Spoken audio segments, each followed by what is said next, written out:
Hello everyone, welcome to another episode of Daily Gwei Refuel, where we recap the latest news in the Ethereum ecosystem. I'm your host, Anthony Sassano. Today is 21st of July, 2025.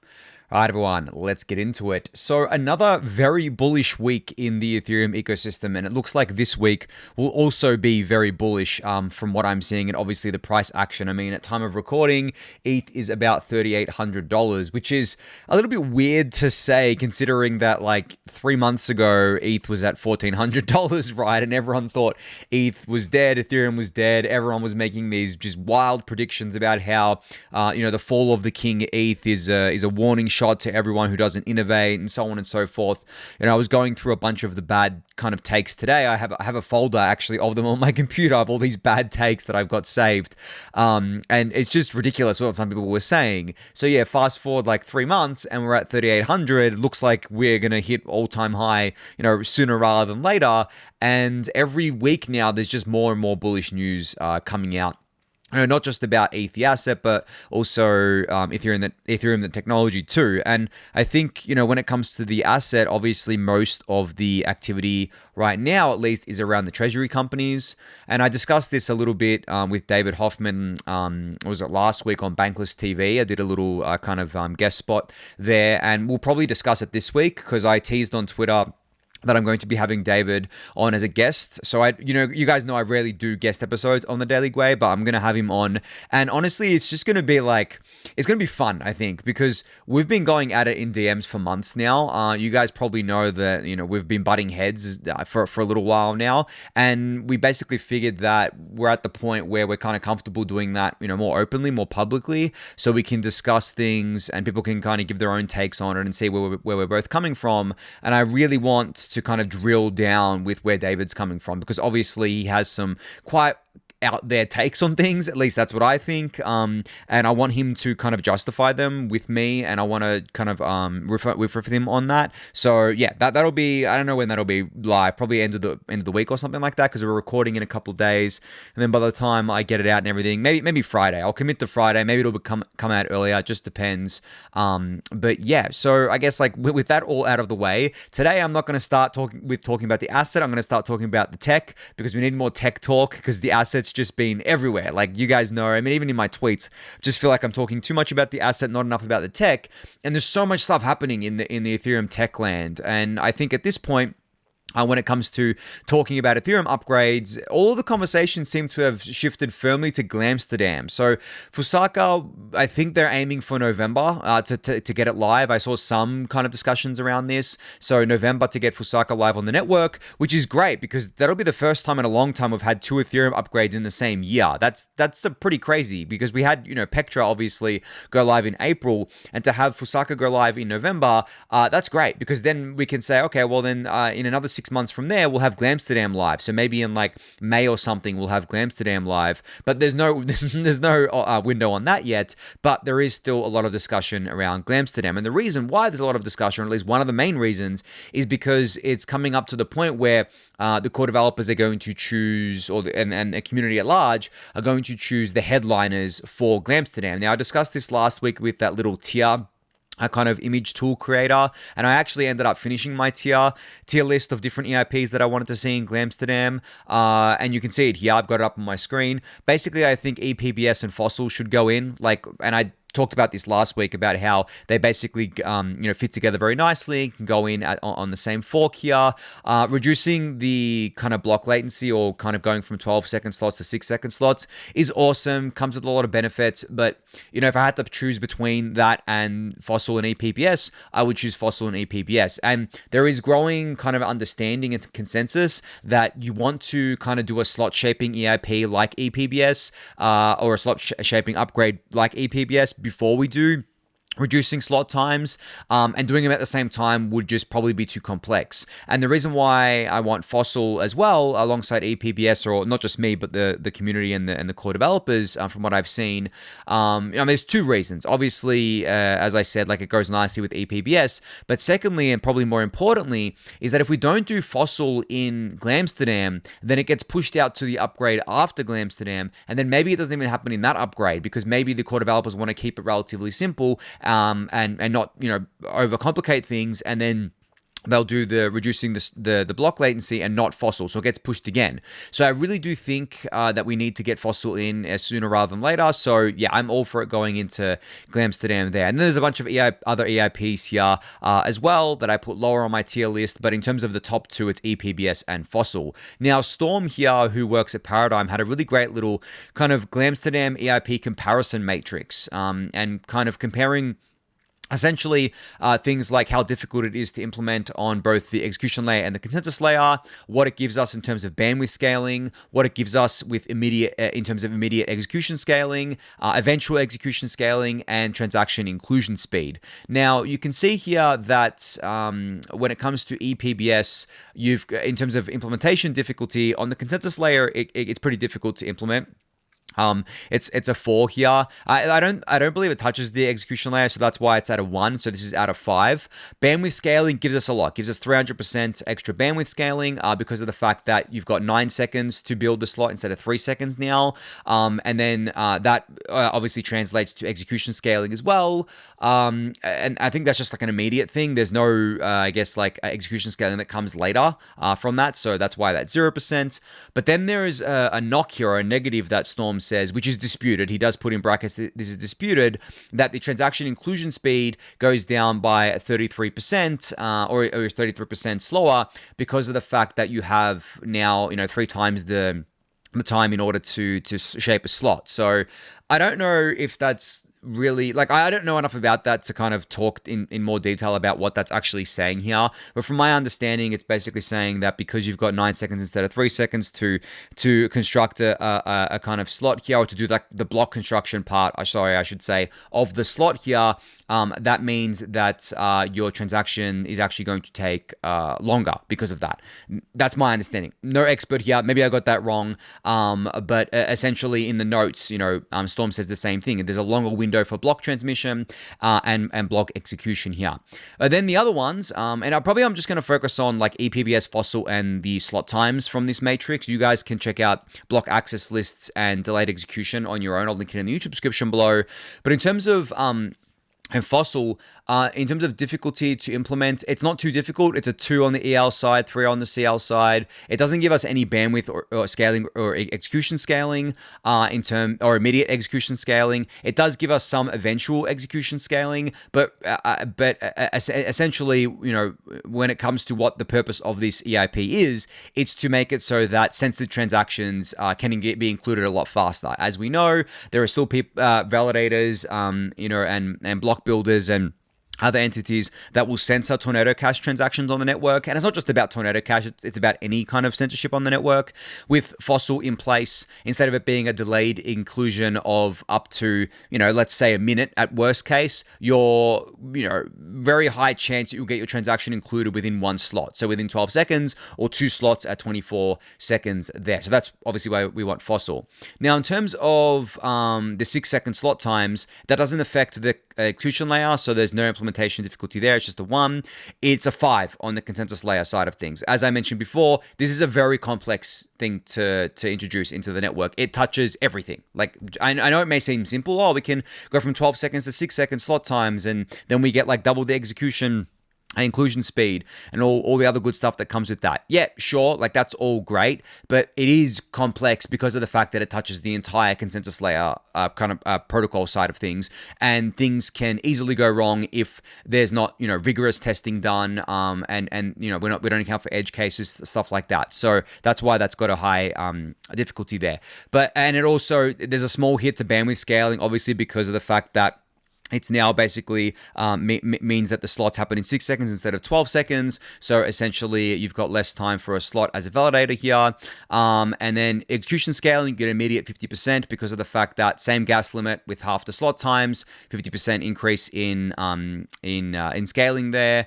And then there's notes here from Storm that says what are the main benefits of this? Well, obviously the main benefit is user experience. You get faster inclusion times on layer 1 Ethereum, better interoperability for things like layer 2s and such like that.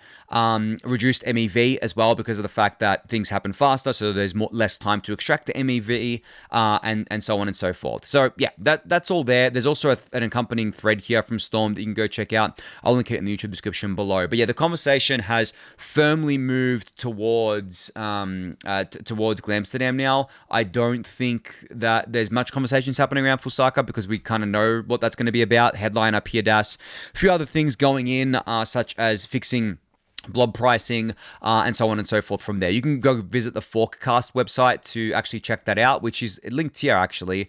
You can, and on the Forecast website, there was an upgrade, and that's why I've got the tab here, that you can now check the client team's perspective on each of the Glamsterdam headliners. So you can actually click there and it'll take you to the blog post that they've put together justifying why they think, something should be a headliner for Glamsterdam. I think most of the client devs have picked EPBS and Fossil alongside each other here, which is obviously great to see because that's what I wanted as well. But yeah, you can go check that out for yourself as well there. And you can create your own tier list too, guys. Like just as I said last time, you can create your own kind of EIP Glamsterdam EIP tier list. It's on the Forecast website there as well.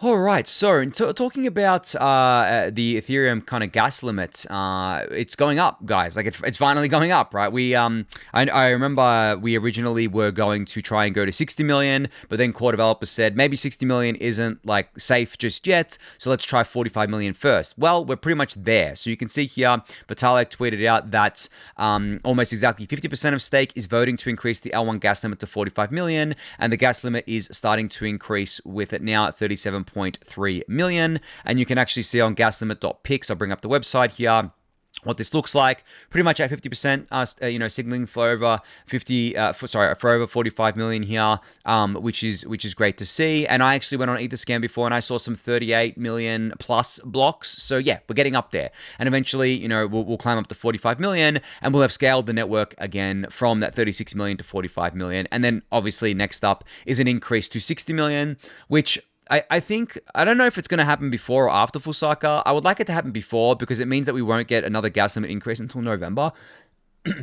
And I would like it to happen, before then. It's not too far away. I mean, like we're almost in August. Right? It is kind of funny saying that because I didn't realize like how fast this year has already gone. But we're almost in August, so it's not that far away. But hey, I would love to see 60 million before then if we could, But we'll see if it's safe to do that.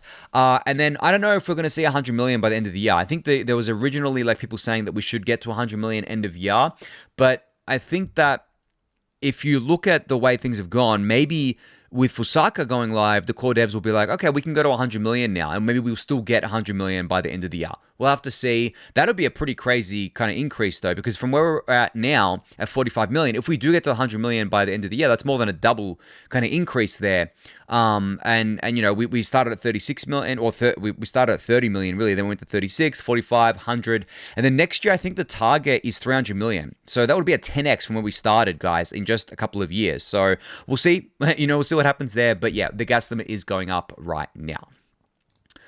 All right, so as I said, last week was like a really big week for ETH specifically. ETH as an asset for the most part, but also the kind of like Ethereum network as well, but also crypto at large. So I guess the biggest piece of news, or one of the biggest pieces of news, was that BlackRock finally filed for staking for its ETH ETF. So this has been coming for quite a while, I think. A lot of people have asked why BlackRock hadn't done this yet. Well, I'm not sure why they hadn't done this yet, but they've done it now. And, we don't know when it's going to get approved just yet, but it seems like it's going to get approved sooner rather than later. When it comes to staking generally, we're already at all-time high ETH staked, and you can actually see that here on the on Hildobby's ETH2 staking dashboard.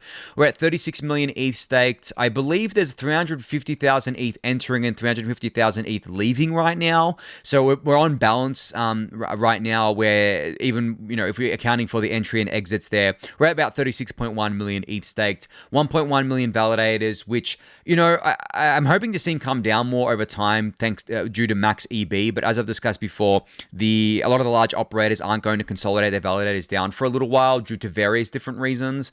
So yeah, we'll just obviously wait on that. It's good to see that a lot of this stake isn't just going to Lido, because Lido is down to about 25% market share now, down from 33%. When everyone was kind of like talking about them needing to get down. And you can see here that the staking kind of ecosystem is pretty distributed right now, which is great to see as well. But yeah, 36.1 million ETH staked, which is about 30% of the ETH supply staked. Now, of course, BlackRock filing for this staking ETH ETF bring up the discussion again around two main points here. One, are we actually going to cap staking? Like, are we going to maybe not change the issuance curve, but are we going to cap staking? Are we going to say, okay, well, only 50 million ETH can be staked, then after that, it becomes a round robin thing, where if more ETH is staked, essentially it kind of like does a round robin between the validators or between the ETH that is staked, and then it means that like some percentage of the year you wouldn't be earning any ETH because you're kind of like rotated out. Or do we just have a hard cap on that? I don't like the idea of a hard staking cap. I like the idea of a round robin. That's fine, because if you still want to stake, you can. But as it currently stands, all ETH could be staked if it wants to be staked, but the max annual issuance, if all ETH is staked, is only 1.51%, guys. So that's really, really low. That's basically nothing. Like I've said this before, I really don't get people's obsession with the issuance rate. I think that we should be way more obsessed with the demand side of things. And we've seen like what this kind of means over the last couple of months with all these treasury companies and the ETFs buying the ETH. The amount of ETH that they're buying is just crazy compared to the amount of supply that's actually being kind of printed here. And then of course you've also got the other side of things, where you've got the burn as well. Like, yes, it's not as high as it once was, but it's still contributing here. So we're going to have to see what happens there as well. And I think the second thing I wanted to mention is also, where are these ETFs going to stake? Who are they going to stake with? Are they going to do it in-house? Are they going to do it with a third party? We're not sure yet. I don't think there's actually been kind of any discussions around this. Now, my view on this, and I think I've mentioned this before, and what makes the most sense to me is for these, I guess like, BlackRock, Fidelity, whoever else has a staked ETH ETF, for them to do it in-house. Because if you do it via a third party, say you do it via Coinbase, for example, they already custody their ETH with Coinbase, as far as I know. BlackRock does this. I think Fidelity does. They already do that because they have to do that. And they're, as far as I know, they pay a custody fee. Their fee is obviously going to be way less than the fee that they're making off their ETF. But yeah, they probably pay a custody fee there. But then on top of that, if they do decide to stake that ETH through Coinbase, Coinbase is also going to ask for a fee on top of that as well. So traditionally, the ETFs, they all have very low fees. So it's not like you need to get lots of AUM to make lots of fees from it. So you really don't want anything eating into that. So by doing it in-house, you can pay like a group of people, maybe even a few $1 million a year or something like that at most. I mean, probably way less than that, to run the operation of staking the ETH. The ETH could still be custodied with Coinbase, for example, but to actually do the staking of ETH, running the validators, all that sorts of stuff, honestly, you don't even need like a team. Like you could probably get away with like 2 people doing this. Like, it's not a hard thing to do. And I think that it doesn't matter if you're a small or large operation.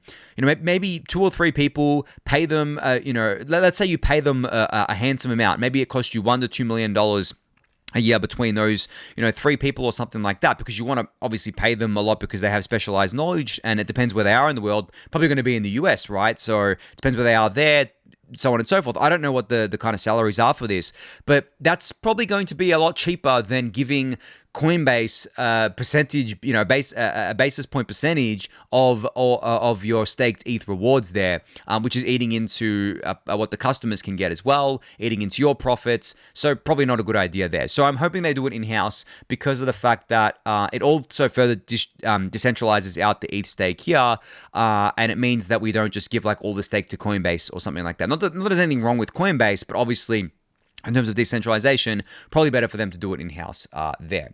Now, the second biggest piece of news, I think, from the week, which was, bullish for Ethereum, but also bullish crypto generally, is that both the Clarity and Genius Acts were passed. Now, The reason why this is bullish, just like from a really high level, is that we're getting legislation, actual legislation passed and potentially signed into law very soon that will be very difficult to reverse in the future. Because as I said before, it's all well and good that the Trump administration is really friendly towards crypto and done a bunch of things. But unless there's actual legislation put forward and signed into law, it can all be very quickly reversed if and a different administration gets back in. Obviously, the Democrats seem to be still pretty anti-crypto. If they were to get back in, they could reverse all of this positive stuff. So it's great that we're seeing that stuff going from that perspective, but also because it's just sorely needed. These acts cover things like stablecoins, for example, and how to regulate those and what you can and can't do as a stablecoin issuer, and also putting in regulations that you have to be like one-to-one backed or else you can't actually operate in the US at all, right? So just all these different guardrails and protections around stablecoins, around DeFi generally, around on-chain products, and around how different companies can get involved, what they can and can't do, so on and so forth. So the reason why this is obviously specifically bullish for Ethereum because Ethereum has by far the largest DeFi ecosystem and by far the most amount of stablecoins on the network as well here. So and the thing is that obviously this applies to the existing stablecoins like USDC, which is homegrown in the US, USDT, which is like, it doesn't even have a country that it calls home, but it's obviously very dominant. But there's going to be other stable coins that come online, guys. Like the banks aren't just going to sit back and let Circle or Tether take all of their profits. They're going to do their own stable coins. So this allows them to do that. Yes, it's not cypherpunk, but hey, stable coins have a huge product market fit. They bring a lot of value to a lot of people. So who are we to kind of like judge from that angle? If you want a truly decentralized asset, you have ETH. Just use ETH. I know ETH is not like a stable coin, like it's not comparable, but that's the trade-off, right? Like if you want something that's stable, like a US dollar pegged stablecoin, then the decentralized ones, there are some decentralized ones out there, but generally they're quite small because the centralized ones can just scale a lot more. But that, again, is the trade-off there. Third thing here, we had a bunch of these ETH treasury companies buying a lot more ETH. So SharpLink Gaming bought, I said here 18,711 ETH, but they bought so much more than that. I think this was just on July 18th, but for the week, they bought like 70,000 ETH, I think, for the week. And they also announced plans to raise an additional $5 billion to buy more ETH with, guys. Crazy. Another Bitcoin mining company, BTCT, which is their ticker, has pivoted from Bitcoin mining to ETH staking and going to become an ETH treasury company. GameSquare has raised another $70 million to buy ETH with. Tom Lee's BitMine now holds over 300,000 ETH, which is $1 billion worth of ETH. So they went from $250 million to $1 billion. And Tom Lee also said that he wants to own 5% of the ETH supply, which is crazy because like he has 0.25% right now. And he's in the race against all these other treasury companies to buy ETH. To try to get the 5% of the ETH supply is going to be very, very difficult. He's going to send the price like astronomically high if he tries to do that because all these other companies are also in competition with him. I'm sure Joseph Lubin's not going to slow down with SharpLink. I'm sure there's going to be more and more of these companies coming online. So yeah, it's very bullish, right, guys?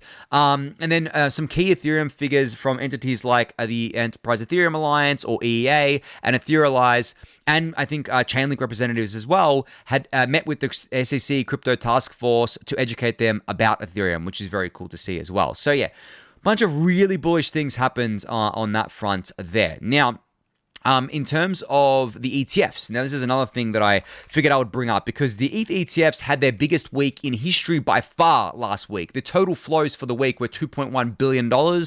That made the ETFs, or just BlackRock's ETH ETF, number 5 in flows for all ETFs in the US over the past week. All ETFs, guys, not just crypto ETFs, all ETFs.